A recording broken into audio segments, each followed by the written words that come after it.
Sekretaris Jenderal PDI Perjuangan resmi ditahan oleh Komisi Pemberantasan Korupsi atau KPK mulai 20 Februari 2025 hingga 11 Maret. Ketua Umum PDIP Megawati Soekarno Putri menunjuk 2 orang untuk menggantikan Hasto. Mereka ialah Ahmad Basarah, Ketua DPP PDIP Bidang Luar Negeri, sekaligus Ketua Fraksi PDIP di MPR. Kemudian ada Roni Talapesi, anggota DPP PDIP Bidang Reformasi Sistem Hukum Nasional. Namun, keduanya bukan menjadi sekjen melainkan sebagai juru bicara PDIP.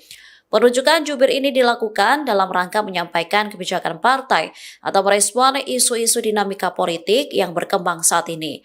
Perintah ini tertuang dalam surat edaran tertanggal 24 Februari 2025.